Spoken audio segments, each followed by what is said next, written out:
बिस्मिल्लाहिर्रहमानिर्रहीम, अस्सलाम वालेकुम। प्रोग्राम मुकाबिल के साथ मैं हूं सरवत फलीम। रऊफ क्लास्टा आमिर मतीन साहब हमारे साथ ही मौजूद हैं। चेयरमैन तहरीक इंसाफ इमरान खान ने पार्लियामेंट का बायकॉट खत्म किया और कल असेंबली में धमाकेदार एंट्री का ऐलान भी कर दिया। क्या इमरान खान की असेंबली में वापसी इनका यू टर्न है या फिर कोई बेहतरीन सियासी हिकमत अमली? इस पर तफसीली बात की जाएगी। प्रोग्राम के दूसरे हिस्से में आपको बताएंगे कि बिलावल भुट्टो जरदारी भी नवाज शरीफ पर धाड़ने लगे हैं। 27 दिसंबर के डेडलाइन के एक बार फिर से उन्होंने धमकी दे डाली। दूसरी जानिब पीपल्स पार्टी ने डॉक्टर आसिम को सियासी कैदी करार देते हुए विफाकी हुकूमत के खिलाफ अपनी तहरीक भी तेज कर दी। क्या डॉक्टर आसिम के बाद सानेहा बल्दिया के मरकजी मुल्जिम रहमान भोला को भी सियासी कैदी करार दे दिया जाएगा? इसके साथ साथ आपको यह भी बताएंगे कि स्टील मिल कराची में आखिरी हिचकियां लेने लगी है। मिल मुलाजमीन की मुश्किलात कम नहीं हो सकी।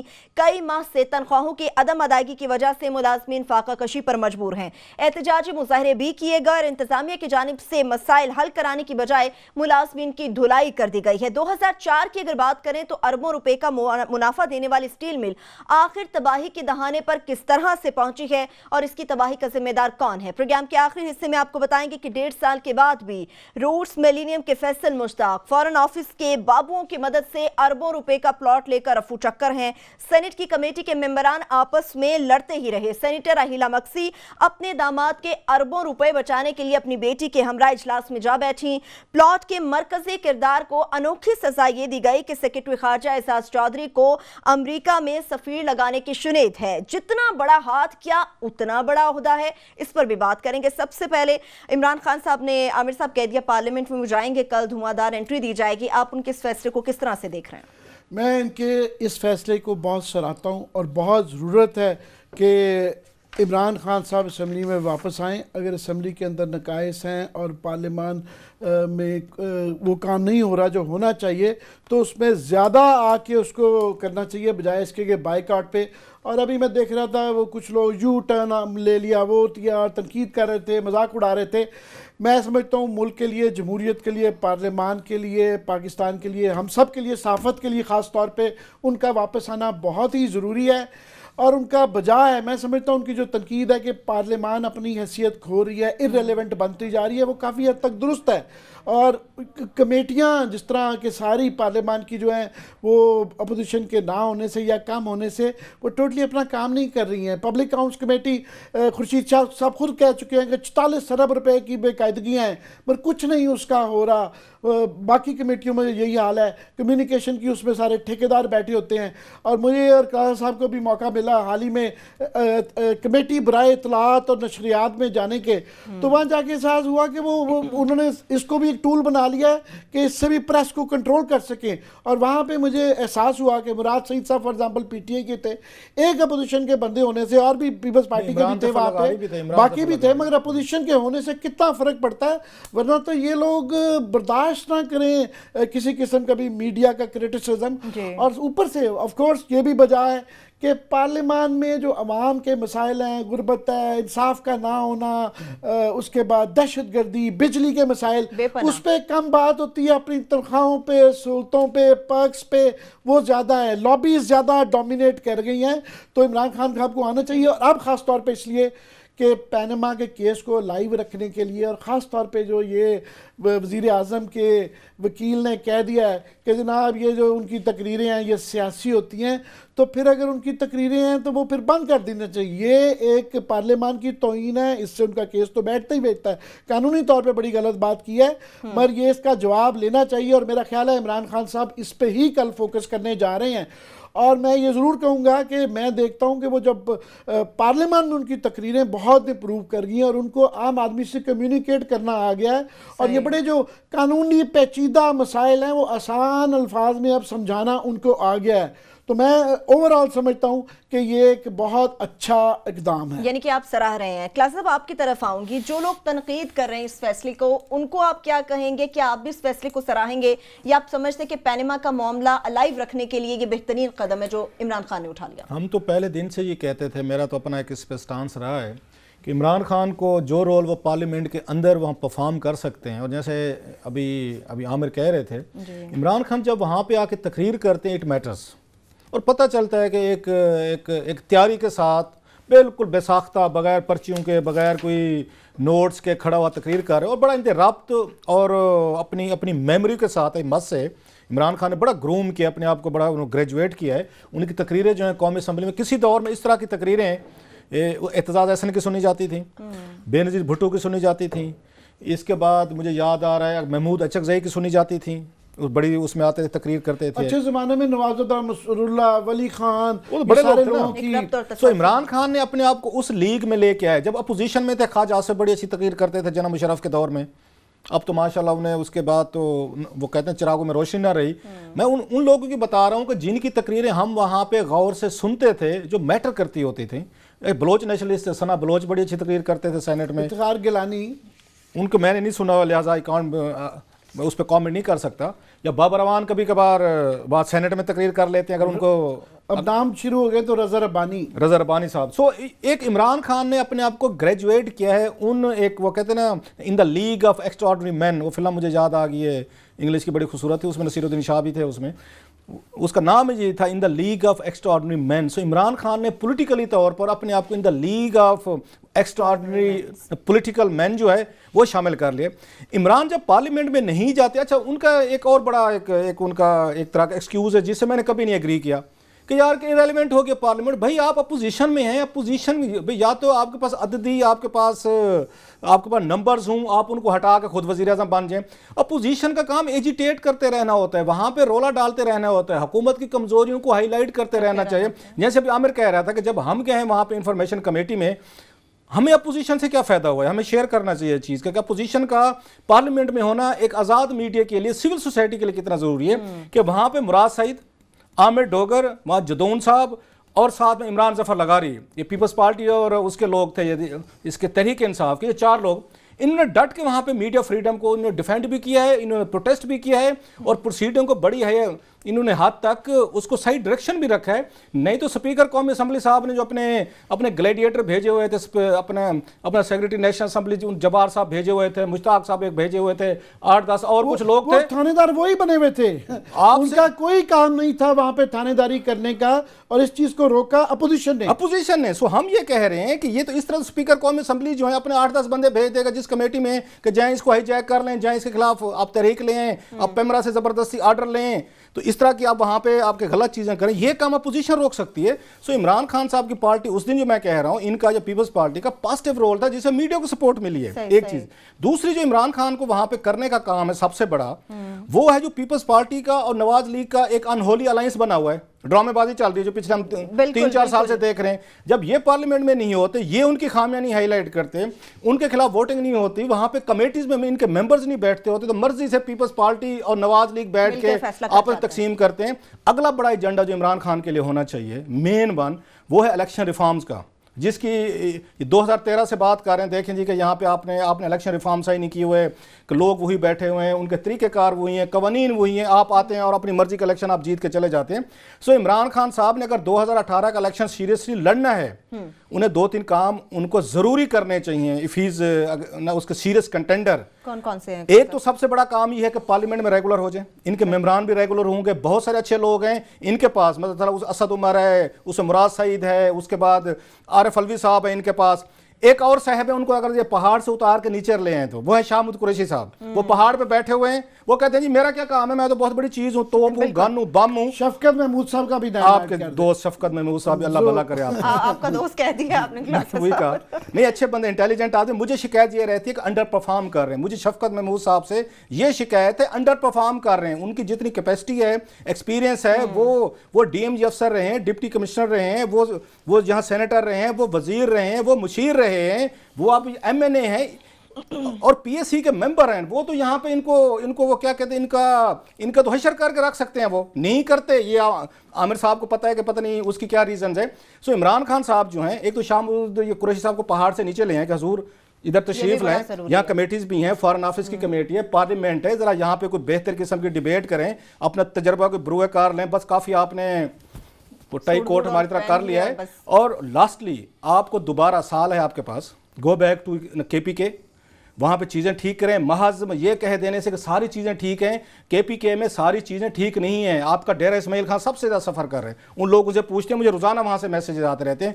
जो आपके सॉदर्न पार्ट्स ऑफ KPK हैं उनको आपने अंडर डेवलप रखा हुआ है, जैसे पंजाब में आपने साउथ पंजाब को रखा हुआ है। ये शिकायतें जो है KPK की हुकूमत से, जो भी हुकूमत आती है वो आपका जो साउथ है आपका उस पर तवज्जो नहीं देती। अब चीज़ों को चैनलाइज करें, उनको जाके फाइनल उनको टचेस देना शुरू करें। लास्ट ईयर है आपका, पार्लियामेंट में भी फोकस रखें, इस केस को फॉलो करते रहें, स्ट्रीट पे भी लोगों को एंगेज करें, लेकिन अल्टीमेटली अपनी कंस्टिट्यूंसी जो है ना, आपकी जो पावर है वो KPK है, वहां पे दोबारा जाएं। वो कहते हैं ना, आमिर साहब का एक लफ्ज है, ड्राइंग बोर्ड पे जाएं, ड्राइंग बोर्ड पे जाएं और दोबारा KPK को 1 2 3 4 5 6 सिरों से देखना शुरू करें कि इसको कैसे फर्दर इंप्रूव करके बेचा जा सकता है, सेल कैसे किया जा सकता है। बिल्कुल ठीक है क्लास साहब, अभी हमें एक छोटी सी ब्रेक लेनी है। जिस तरह से इमरान खान के पार्लियामेंट में जाने की बात हो रही है, एक तरफ इमरान खान पार्लियामेंट में जा रहे हैं, दूसरी तरफ पीपल्स पार्टी ने 27 दिसंबर की डेडलाइन के बाद धमकी दे दी कि वो लोग सड़कों पर आ जाएंगे। पीपल्स पार्टी आगे क्या करने जा रही है, इस पर बात करेंगे, हमारे साथ रहिए।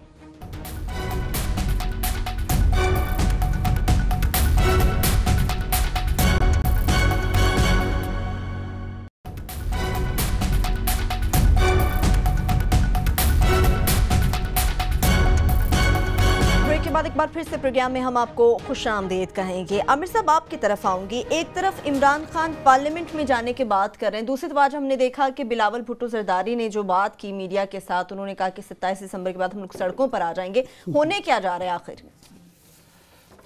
पहले तो इमरान खान का एक बात मैं और दोहरा दूं दोबारा कि मैं समझता हूँ कि मुझे बड़ा गिला है और उन पर सब पे बड़ा ब्लॉट किया है कि वो पार्लियामान नहीं आते। उनकी सिर्फ 5% से भी कम हाजिरी है, और उन्होंने अगर कल को उम्मीद कर रहे हैं कि वो प्राइम मिनिस्टर बनना चाह रहे हैं तो ये आगे उनके बात आएगी, ये दोहराई जाएगी, मैं दोहराऊंगा, क्लास साहब दोहराएंगे, आप दोहराएंगे, ये बात याद रखें। दूसरा, मैं समझता हूँ कि उनके आने से फ़र्क पड़ जाता है और पड़ जाएगा अगर वो फॉर एग्जांपल एक नई रवायत कायम करें और क्वेश्चन आंसर सेशन में ही बैठें, छोटे छोटे इश्यूज़ को पकड़ें वहाँ पे और उन पर बात करें, और वो उससे एक तो उनकी अपनी ट्रेनिंग होगी, दूसरा जान पड़ जाएगी, प्राइम मिनिस्टर की भी मजबूरी पड़ जाएगी कि वहाँ पे आए। और वो जो मकूला है कि अगर जमहूरियत में खराबी हो तो आप जमहूरियत ज़्यादा जमहूरियत करके उसको दुरुस्त करते हैं, ना कि जमहूरियत से जान छुड़ा के। पार्लियामान में अगर खराबियाँ हैं तो ज़्यादा पार्लियामान में जाके आप उसको दुरुस्तगी कर सकते हैं, और उससे हर एक की एम्पावरमेंट है, और उनकी खास तौर पर जो है पहली बात। बाकी पीपल्स पार्टी, अब याद रहे कि पीपल्स पार्टी ने भी नोटिस दिया हुआ है कि प्राइम मिनिस्टर के वकील की स्टेटमेंट पे कि उन्होंने जो कहा है अदालत के अंदर के ये उनकी सियासी तकरीरें थी, उन्हें पर उसका नोटिस नहीं हो रहा क्योंकि पीपल्स पार्टी वहाँ है, वो ना होने के बराबर है। दूसरा, बिलावल मुझे क्योंकि वो यंग है, मैं उनको डिस्करेज नहीं करना चाहता, मगर नारे हैं, and I think is surrounded by, क्या मैं आपको उनकी गुस्ताखी भी नहीं करना चाहता। वहाँ 4 उस बच्चे के इर्द गिर्द 4 ग्रुप्स हैं, कोई इधर से उसका बाजू खींच रहा है, कोई टांग खींच रहा है, कोई कोट खींच रहा है। वहाँ पे एक तो जरदारी साहब का खानदान का ग्रुप है, फिर एक इंग्लिश मीडियम ग्रुप है, तजाज शहरी हमारी दोस्त हैं, बीच में नज़ीम चंद भी एक, बीच में उर्दू मीडियम गुजर, एक ये ग्रुप है, वो पंजाबी मीडियम हमारी तरह, पंजाबी मीडियम टाट ग्रुप, सोनियंस के साथ जो है पर ये ग्रुप मार खाने के लिए ऐसे लोगों को आगे किया जाता है, मार खाने के लिए नदीम अफजल को आगे करते हैं। फिर एक जो है खुर्शीद शाह और कायरा मोअज़्ज़ज़ लोग हैं, पर ये एक ग्रुप है। फिर एक और एक ग्रुप है जो आसिफ जरदारी साहब का डायरेक्टली ग्रुप है, जिनकी बस यही काम है कि ये बिलावल की टोटल ड्यूटी लगाएं, डॉक्टर आसिम को जाके गुलदस्ते देता रहे। सही। बात ये है कि पीपल्स पार्टी जो है ना, ये मैं यौम तासीस मनाते रहे, ये वो पहले तो उसका वेन्यू ही देखे ना, बिलावल वो जो है वो मलिक रियाज के घर के अंदर हो रहा है, वो वेन्यू स्पीक्स फॉर इटसेल्फ कि पीपल्स पार्टी का जो पहला रियाज ने तमीर करके दिया है, जो ताबीर करके दिया है, जो है ना वहाँ पे बैरिया टाउन में हो रहा है, दैट स्पीक्स फॉर इटसेल्फ कि पीपल्स पार्टी की जब बुनियाद रखी गई थी वो डॉक्टर मुबश्शिर हसन के घर में रखी गई थी, और वहाँ हर किस्म के लोग मौजूद थे। अब वहाँ पे जी अब देखें पंजाब की उन्होंने रीस्ट्रक्चरिंग की है, और लोग कौन रखे हैं कि जो प्रेसिडेंट साहब हैं, कायरा साहब और चंद साहब, दोनों मेरे बड़े दोस्त हैं, थोड़े बाइज्जत लोग हैं, वह बेचारे इलेक्शन नहीं जीत सकते, जीते भी नहीं है, एकदम मुश्किल हालात लगते हैं। तीसरे मीडिया के इंचार्ज बनाया, मुझे पता चला है मुस्तफ़ा खोकर साहब, मैं ज़्यादा तौर पे नहीं जानता, मगर मैं सोच रहा था उनका मीडिया से क्या ताल्लुक है। अब कसर ये रह गई है, कोई यहाँ हंस रहा था कि ताजी खोकर साहब को इस्लामाबाद दे दें, कराची पहले ही आपने दे दिया वह डॉक्टर आसिम को, वो पीपल्स पार्टी वहाँ सवारेंगे, क्या ताल्लुक उनका पीपल्स पार्टी से। उस तरह ही लाहौर जो है मलिक रियाज को बहुत अच्छा किया, दे दे। इस तरह की और भी काफ़ी एक लिस्ट है, ये दे दें। ये पीपल्स पार्टी सही ट्रैक पे जा रही है। वो समझ रहे हैं कि ये नारे दे के वो जो है भुट्टो के नारे और जिए भुट्टो और जो है ना वो करा के टूटी पीटी उर्दू में और टूटी फूटी सिंधी के अंदर जो है ना लोग काम चल जाएगा, ऐसे काम नहीं चलेगा। वो जिस तरह आप कह रहे थे ड्राइंग रूम, ड्राइंग बोर्ड पे इनको भी जाने की जरूरत है अगर दुरुस्तगी करनी है, और तो वो फिर बुनियादी बड़े इशारे करने पड़ेंगे। ये सिर्फ डॉक्टर आसिम को गुलदस्ते देने से काम नहीं चलेगा। डॉक्टर आसिम की बात की क्लास साहब, आमिर साहब कह रहे हैं डॉक्टर आसिम का पीपल्स पार्टी से क्या ताल्लुक? हमें तो ऐसा लगता है कि पीपल्स पार्टी का सबसे बड़ा मसला है डॉक्टर आसिम, और ये सियासी कैदी का क्या चक्कर है? कौन है सियासी कैदी? मैं इस पे आता हूँ, बड़ा अहम सवाल है आपका। आज मुझे ना एक फुटेज देख के ना बड़ी तकलीफ हुई। वो क्या थी कि बिलावल जो है ना वो ये प्रेस कॉन्फ्रेंस कर रहे थे, उनके दाएं साइड पे यूसुफ रज़ा गिलानी साहब बैठे थे, बाएं साइड पे शहरी रहमान साहब बैठी थी और पीछे वो फरूक नायक साहब बैठे थे। बिल्कुल बिल्कुल। मेरा ये ख्याल है शहरी रहमान साहब माशाल्लाह बड़ी समझदार खतून है, थोड़ा सा प्रोटोकॉल पार्टी में मतलब कटसी थोड़ी सी देने में हर्ज नहीं होता कि फरूक नायक साहब जो हैं आपके चेयरमैन सेनेटर, यहाँ चेयरमैन सेनेट रहे हैं, आपके एक्टिंग प्रेसिडेंट ऑफ पाकिस्तान रहे हैं और पार्टी के लिए बड़ी खिदमात है। मुफ्त में इन्होंने जरदारी बेनजीर भुट्टो साहबा के बड़े केसेस लड़े हैं। और सबसे और अभी वैसे एक सवाल फरूक नायक साहब भी पूछने वाला है। अभी जब उनका भट्ट साहब का उनका चल रहा सारी डार उस्मान डार का केस चल रहा था सियालकोट का, तो ये जो है हमारे मेहरबान जो है फरूक नायक साहब, ये जो हैं ये ख्वाजा आसिफ साहब के वकील बन के वहाँ पे इन्होंने सुप्रीम कोर्ट से केस इन्होंने जीता है। ससुराली रिश्तेदार है ना, मैं वही बता रहा हूँ ना, ससुराली उस पर रिश्तेदार है, तो पहले ज्यादा जरूरी आ जाती है। सर मैं फिर कह रहा हूँ ना, काबिल वकील है, मैं ये नहीं कह रहा। वो आपके सेनेट के चेयरमैन भी रहे हैं। अब शहरी रहमान साहिबा जो हैं उन्होंने बैठना जरूरी था बिलावल के साथ, उन्होंने उनको फरूक नायक साहब को नहीं बैठने दिया। वो बेचारे बिल्कुल चुपके से कोने में यहाँ पे बैठे, शरीफ आदमी है। मैं ये कह रहा हूँ थोड़ी सी, मेरा ये ख्याल है थोड़ी सी इज्जत देने की जरूरत है। जो बात आमिर कह रहे थे कि ये शिकायत आ रही है, अभी जो मेरे ज़राए कह रहे हैं कि वज़ीर आज़म जो साबिक रहे हैं दोनों, राजा परवेज़ अशरफ साहब और गिलानी साहब और इवन एतजाज़ साहब और कुछ और लोग, ये खुश नहीं थे बिलावल की जो रिसेंट तकरीर वहाँ पे हुई है, उसमें ये जरदारी या उसमें बिलावल हाउस में हुई है। इसमें इन्होंने पूछा वर्कर से कि जी बताएं कि क्या करना चाहिए, तो वर्कर्स में से नारे लगे कि जो लोग अगली सीटों पे बैठे हुए हैं इनको उठा के पीछे बिठा दें तो पार्टी ठीक हो जाएगी। सामने कौन कौन बैठे थे? गिलानी साहब बैठे थे, राजा परवेज़ अशरफ, एतजाज़ अहसन साहब और बाकी जो ग्रुप आपने इलीट ग्रुप बताया वो बैठे हुए थे। उस पर नाराजगी कन्वे की गई है जरदारी साहब को कि बिलावल साहब जो हैं ये देखें इस तरह की हमारी इंसल्ट करवाना चाहते हैं, तो उनको वहाँ से भी थोड़ी सी टाइट किया गया। वो जो डॉक्टर साहब हैं हमारे, डॉक्टर आसिफ अली जरदारी साहब, उन्होंने वहाँ से थोड़ी सी डोज शोज दी है। Again coming to the point जो आपने बात की है, वो सियासी कैदी। अच्छा, मैंने एक लम्हे के लिए अपने आप से पूछा कि सियासी कैदी जो है जिस पे सेनेट में परसों बहस होने वाली है, तो मैं हैरान हुआ कि सियासी कैदी इस वक्त मुल्क में कौन है? नवाज शरीफ साहब पे हजार आप तनकीद कर लें और बड़े मसले होंगे, करप्शन हो रही है, पनामा चल रहा है, मॉडल टाउन चल रहा है, और यहाँ पे अगर कतरी शहजादे आए हुए हैं, उन्होंने मारधाड़ शुरू की है बखर के इलाकों में, गरीब किसानों को वहाँ पे उन्होंने आगे लगाया हुआ है, उनकी फसलें तबाह हो रही हैं, वो इशू अपनी जगह पे। नवाज शरीफ साहब कम अज़ कम कुछ सियासी कैदी तो हमें नजर नहीं आ रहा इस वक्त। अब हमें ये बताया जा रहा है कि डॉक्टर आसिम हुसैन जो हैं, जिन पे 460 रुपए का एक रेफरेंस है, उनको सहूलतकार का एक और उन पर टाइटल था कि अपने हॉस्पिटल में जिनके इलाज करवा रहे थे, और बहुत सारी चीज़ें उन पर मजीद जो आने वाली थी रोक ली गई हैं। उनके कन्फेशनल स्टेटमेंट, उनकी जो एक आपको याद होगा वीडियो उनकी आके रिलीज कराई गई थी जिसमें वो जरदारी साहब के दुनिया जहां के फ्रंट मैनों की तफसीलें थी। आप वही पीपल्स पार्टी, मुझे एक दुख होता है वैसे, जितनी कोशिश, efforts, man power, air time, अपने फाइनेंशियल रिसोर्सेज, अपने वर्बल अपने जो इनके रिसोर्सेज, तकरीरें और टीवी टाइम, डिबेट, स्टॉक, अगर ये भुट्टो साहब की जान बचाने के लिए पीपल्स पार्टी लगाती तो शायद वो जिंदा होते।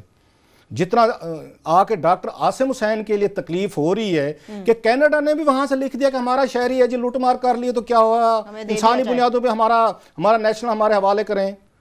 पैनामा इशू नहीं है उनके लिए, सारा इशू जो है फोकस डॉक्टर आसिम है। सो ये देखे सेनेट में अब वो इसको डॉक्टर आसिम को वहाँ सियासी कैदी के तौर पर पेश किया जा रहा है। अगर अनरेबल थोड़ी सी इनकी पॉलिसी होती, इनको अपने आप को उसी दिन डिस्टेंस कर लेना चाहिए था डॉक्टर आसिम को।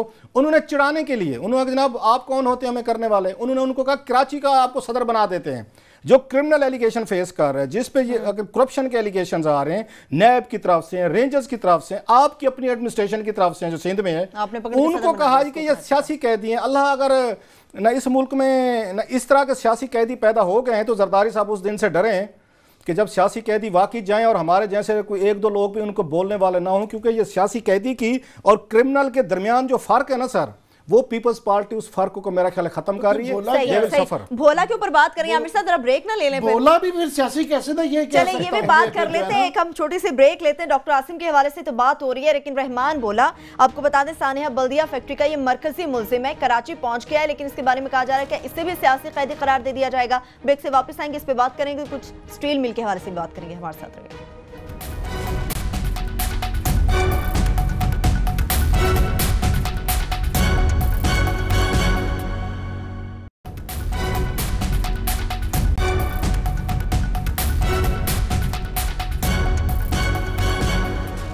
ब्रेक के बाद एक बार फिर से प्रोग्राम में हम आपको खुशामदीद कहेंगे। जाते हुए रहमान भोला का सवाल आपने क्लासेस सब छोड़ा था, लेकिन मैं आपसे जानना चाहूंगी सियासी कैदी की आप बात कर रहे थे, तो क्या इसे भी सियासी कैदी करार दे दिया जाएगा? सियासी कैदी एक मजाक होके रह गया ना। सियासी कैदी होना बड़ी इज्जत की बात थी कि जो लोग अपने फलसफे, सियासी फलसफे की वजह से, अपनी ख्यालात की वजह से जेल में जाते थे, उनकी जेल में भी बड़ी इज्जत होती थी, बाहर मुआशरे में भी बड़ी इज्जत थी।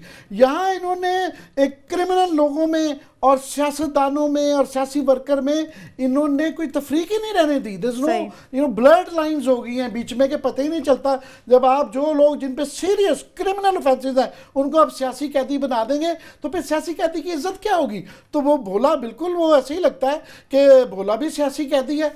और ये 4 साल हो गए हैं कि हम सुन रहे हैं जब फाइनली पकड़ा गया है, अभी उसके अंदर वो एक MQM के तमाम फैक्शन इल्ज़ाम लगा रहे हैं। वो कह रहे हैं ये इनका आदमी था, वो कह रहे हैं इनका आदमी था। फैक्ट ये है कि वो सेक्टर इंचार्ज था उस वक्त, तमाम तीनों फैक्शन जो थे वो MQM में थे और वो सबका वारिस था और सबका नुमाइंदा था। अब लावारिस कर दिया, सारे एक दूसरे को टांग रहे हैं। मेरी सिर्फ 10 बदस्ता जो होता है ना, ये टंग ट्विस्टर है।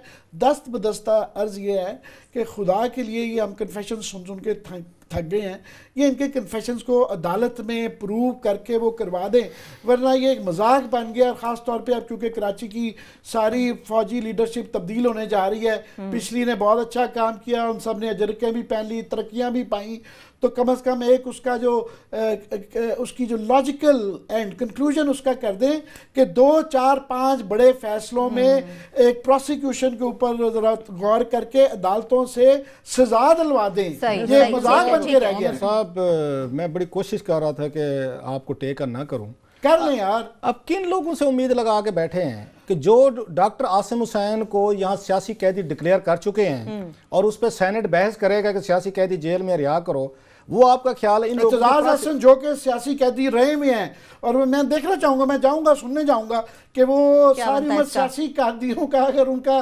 पैमाना डॉक्टर आसिम है तो मेरा उनको सलाम है। सलाम फिर आप ना ऐसे सलाम ना पेश करें, फिर तैयार रहें 21 या तोपों की सलामी देने के लिए एतजाज साहब को। एतजाज साहब क्योंकि हाउस में लीडर ऑफ अपोजिशन भी हैं, एतजाज साहब को ही ये गुफ्तगू शुरू करनी पड़ेगी। सर नहीं करेंगे तो फिर डॉक्टर आसिफ जरदारी साहब नीचे से उनके क्लीन लेंगे चेन। पानेमा की तकरीर पे करते हैं, ये इस पे करते हैं क्योंकि मैंने उनकी बेगम साहबा को, बुशरा बीबी को जो है डंडे खाते हुए अपनी आंखों से देखा हुआ है। पुरानी कहानियां उनको पता है सियासी कैदी क्या होते हैं। आप किसी और दौर की बात करें, एतजाज हसन साहब जो है आप देखेंगे अगर सियासी कैदी पे बहस होती है, एजेंडे में जा रही है, बीइंग अपोजिशन लीडर उन्हें ही ये गुफ्तगू ये छेड़नी पड़ जाएगी। अब 70-75 साल की उम्र में इतने बड़ा कंप्रोमाइज करे, एतजाज साहब का बड़ा नाम, बड़ी उनकी स्ट्रगल, जद्दोजहद। यार एक सेनेट की सीट के लिए यार अल्लाह ने आपको इज्जत दी है, करोड़ों रुपए दिए हैं, फीसें आप अच्छी लेते हैं, अच्छे वकील हैं, फिर भी जाके अगर डॉक्टर आसिम को दिफा करना है सियासी कैदी का एतजाज हसन साहब ने 21 तोपों की आपने सलामी दिलवानी है, एक सलूट से काम नहीं चलेगा। बस आमिर साहब टू योर कराची इशू जी बिल्कुल यहाँ पे देखें हमारी सिक्योरिटी एस्टेब्लिशमेंट क्या वहाँ पेट्रियाटिक गेम्स खेल रही है, जरा इसको डिफरेंट देखें। ये उज़ैर बलोच को लेके आए थे, उस वक्त इन्होंने आसिफ अली जरदारी और पीपल्स पार्टी को टाइट करना था और मीडिया के जरिए दुनिया जहां की खबरें लगवाई गई कि उज़ैर बलोच ने ये कह दिया, उज़ैर बलोच ने फलां कर दिया, उसकी वीडियो आने वाली है, इतराफी बयान आने वाले, बम चलने वाले, तोपें चलने वाले, गन्ने चलने वाली हैं।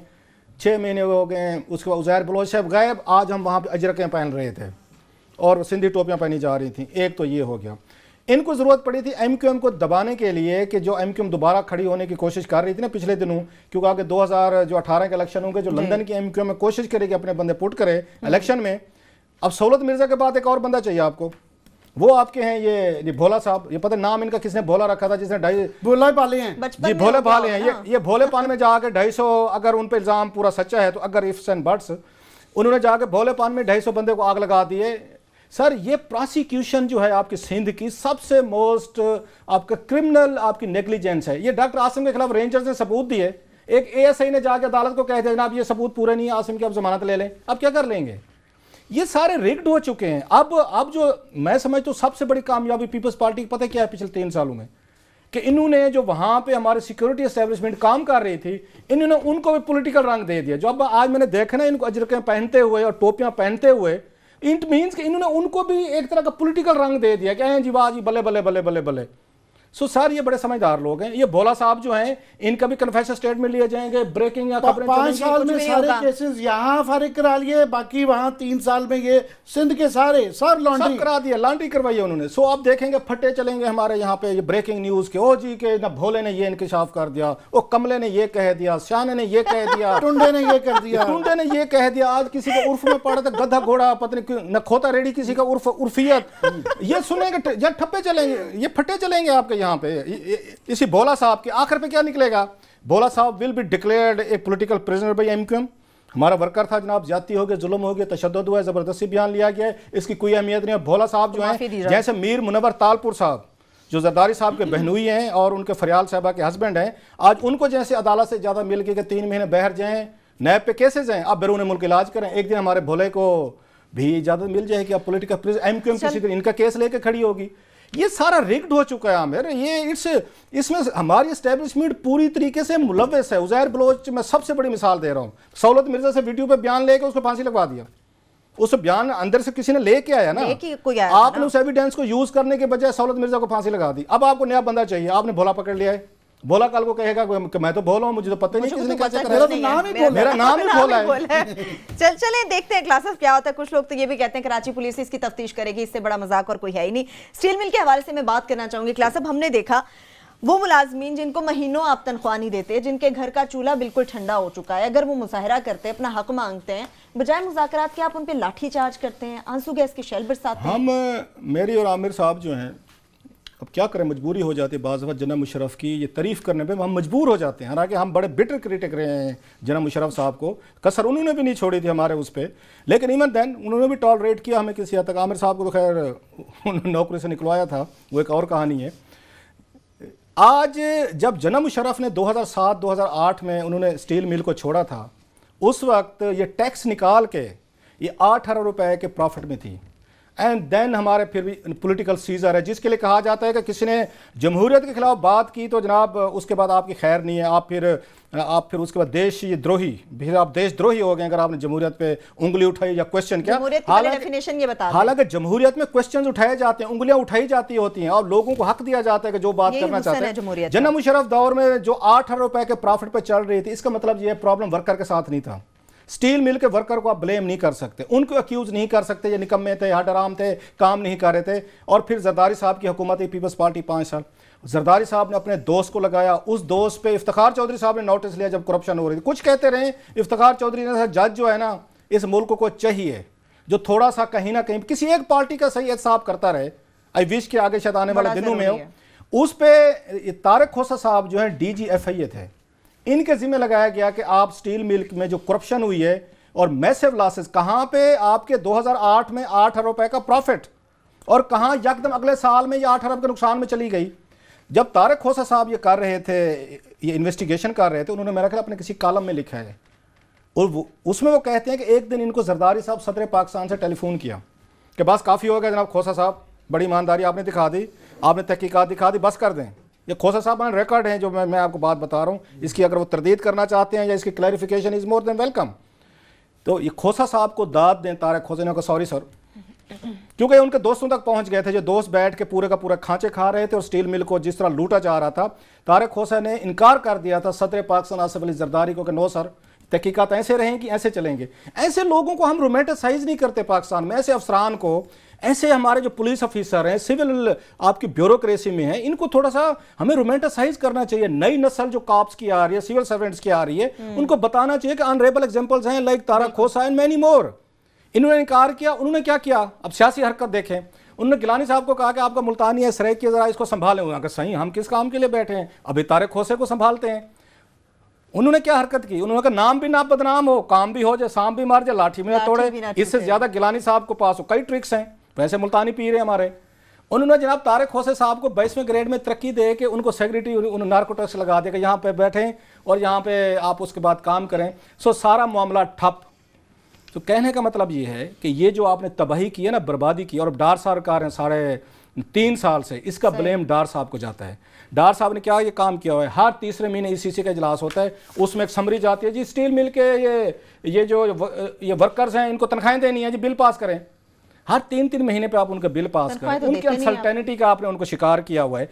आप कहते हैं हमने प्राइवेटाइज करना। एक आपके पास एसेट था जिस पे पाकिस्तान को एक फख्र था, जो उन्हें भुट्टो साहब दे के गए थे रशियन से, आपने क्या हशर कर दिया, उसकी क्या आपने हालत कर। खुद आप स्टील के बिजनेस करते थे, अपने बच्चों का कहते हैं कि मेरे बच्चों को वो 12 मिलियन वो दरहम नहीं संभाले जा रहे हैं। ऐसी वो ये बकौल शेख रशीद के बरकत है 12 मिलियन उसमें दरहम है कि वो यहाँ से पहले उसका दुबई जाते हैं, दुबई से जद्दा, जद्दा से फिर उसके बाद आपके लंदन जाते हैं, पनामा जाते हैं, खत्म होने में नहीं आ रहे। आप जिस कारोबार में हाथ डालें, अली डार जिस न कारोबार में हाथ डाले वो टावर खड़े कर ले।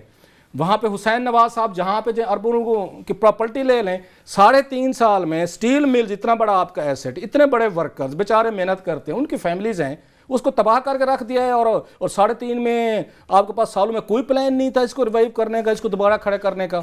आज बेचारों पे आप तशद्दुद भी कर रहे हैं, उनको मार भी रहे हैं, पीट भी रहे हैं कि आप सड़कों पर क्यों आ गए। बड़ी वर्कर्स का कोई कसूर नहीं है इसमें, वो आपको प्रॉफिट देते रहे हैं आपको। बस तो तकलीफ दे था आज वर्कर्स को बाहर खाते देख के, और पीपल्स पार्टी के दौर का बहुत अच्छा है, इन्होंने तजिया कर दिया। मैं इस गवर्नमेंट पे आता हूँ कि यहाँ पे ब्रेक के बाद आए, मैं थोड़ा सा इस पे अपना बिल्कुल स्टील मिल के हवाले से आमिर साहब आपकी भी बात सुनेंगे। जिस तरह से क्लासेस साहब ने कहा इनके पास प्लान तो है, मगर शायद ये स्टील मिल को अपने पैरों पर खड़ा करना ही नहीं चाहते। एक ब्रेक से वापस आएंगे, इस पर थोड़ी सी मुख्तसर सी बात करेंगे। इसके साथ साथ कुछ बात करेंगे उस खांचे के भी जो 1.5 साल से चल रहा है, रूट्स मिलेनियम के फैसल मुश्ताक अरबों रुपए का प्लॉट लेकर रफू चक्कर है। इस पर मजीद क्या पेश रफ्ते आपके साथ शेयर करेंगे, हमारे साथ रहिए।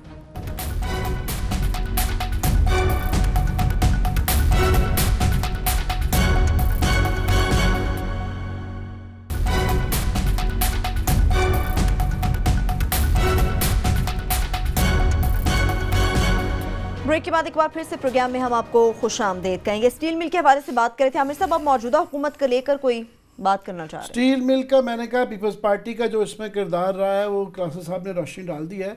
मौजूदा हुकूमत का मैं उस पर किरदार पर रोशनी डालना चाहता था कि सेनेट के अंदर सेनेटर मुशाहिदुल्लाह साहब जो हैं उन्होंने बड़ा बड़ा दावा किया। उन्होंने कहा जनाब ये देखें हमारी हुकूमत 65% जो है ना हम प्रॉफिट में ले आए हैं और अभी ब्रेक इवन करेगी और हम जो है इंशाल्लाह प्रॉफिट में जाएंगे, ये हमारा तोहफा होगा पाकिस्तान को।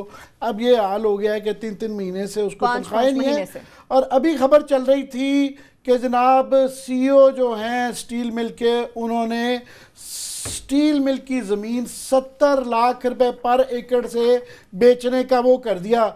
और रशीद गुडेल साहब बेचारे हमारे दोस्त जो है वो ये कह रहे थे कि 1-2 करोड़ की तो मैं लेने के लिए तैयार हूँ, तो ये क्या खांचा चल रहा है। और मोहम्मद जुबैर साहब आगे उसके बाद बयान में उन्होंने कहा मुझे तो पता ही नहीं है, ये मेरा ये जो स्टील मिल का CEO ये कैसे, मुझे तो नहीं पता, ये तो है, ये आलम है। बात यह है कि मोहम्मद जुबैर साहब हमारे दोस्त हैं, बहुत अच्छे आदमी हैं, आजकल तो वैसे ही वो बड़ी ताकत में हैं। मैं उसकी बैकग्राउंड में नहीं जाना चाहता, ताकत में हैं, मगर 4 साल हो गए हैं वो हर चीज़ पे टीवी पे आके बात कर रहे होते हैं, हर चीज़ के एक्सपर्ट हैं।